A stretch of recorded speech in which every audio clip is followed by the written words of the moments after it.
Hello বন্ধুরা, আপনারা সবাই কেমন আছেন? আশা করি আপনারা সবাই অনেক ভালো আছেন আর আমিও অনেক ভালো আছি। আজ আমি আপনাদের সঙ্গে শেয়ার করব কুমড়ো আলু ছোলার সুন্দর একটি রেসিপি।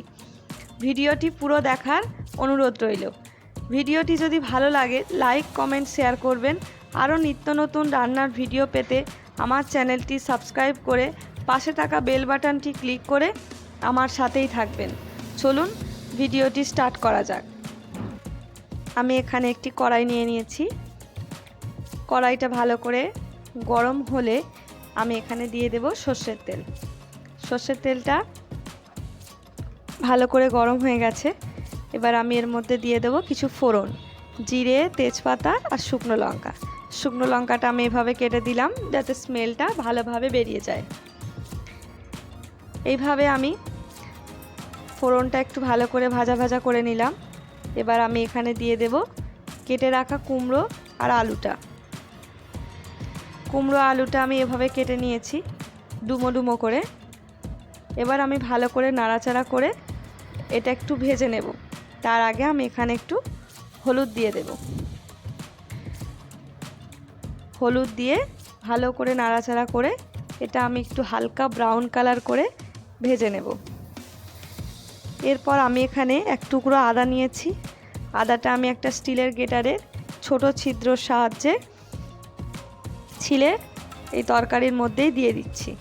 এভাবে কুমড়ো আলুর তরকারিতে আদাটা ছিলে দিলে খুব সুন্দর খেতে লাগে। আপনারা চাইলে বাটাও ইউজ করতে পারেন, তো এইভাবে দিলে আমার ভালো লাগে। এবার আমি এখানে পরিমাণ মতো হলুদ দিয়ে দিলাম। এবার আমি এখানে গুঁড়ো লঙ্কা দিয়ে দিলাম আর দিচ্ছি ধনে জিরে একটা ভাজা মশলা আমি গুঁড়ো করে রেখে দিই, তো সেটাই এখানে দিলাম। ভালো করে নাড়াচাড়া করে একটু কষিয়ে নিচ্ছি। এরপর আমি এখানে দিয়ে দেব একটা মিডিয়াম সাইজের টমেটো নিয়েছি, তরকারিতে অ্যাড করে দিয়েছি। এবার আমি ভালো করে নাড়াচাড়া করে কষিয়ে নিচ্ছি। ভালো করে কষানো হয়ে গিয়েছে। এখানে আমি সামান্য একটু পরিমাণ জল দিয়ে আরেকটু ভালোভাবে কষিয়ে নেব।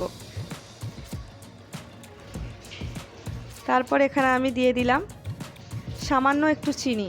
কুমড়ো আলুর তরকারিতে একটু চিনি দিলে তারপর টেস্টটি অনেক সুন্দর হয়।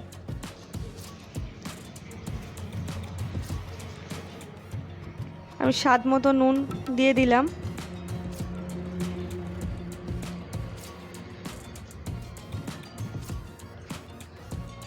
এবার আমি একটু ভালো করে নাড়াচাড়া করে আর একটু ভালো করে কষিয়ে নিচ্ছি। টমেটোটা অনেকটা গলে এসছে। টমেটোটা একটু আমি খুন্তির সাহায্যে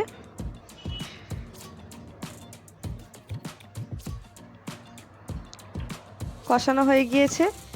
এখানে আমি জল দিয়ে দিয়েছি।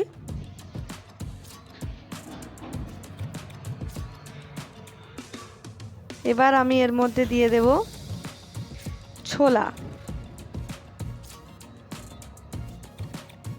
গ্যাসটা এখানে মিডিয়াম রাখবো আমি। ছোলাটা দেয়া হয়ে গেছে।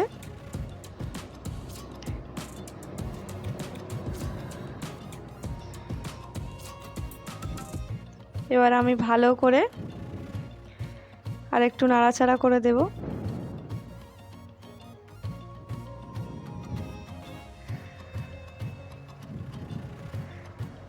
এবার আমি চাপা দিয়ে এটা কিছুক্ষণ সিদ্ধ হতে দেব। কিছুক্ষণ পর আমি ঢাকনাটা খুলে দেখব সিদ্ধ হয়েছে কিনা।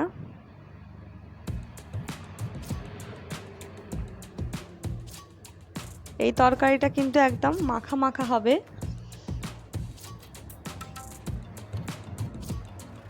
ভালো করে নাড়াচাড়া করে দিয়েছি।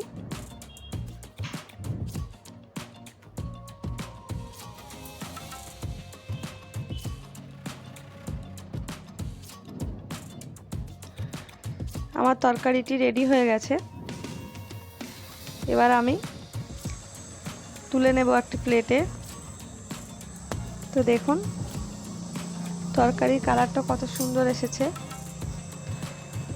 তেমন খেতেও খুব টেস্টি হয়েছে। আর এটা রুটি দিয়ে খেতে সবচেয়ে বেশি ভালো লাগে, লুচি পরোটার সাথেও খেতে ভালো লাগে।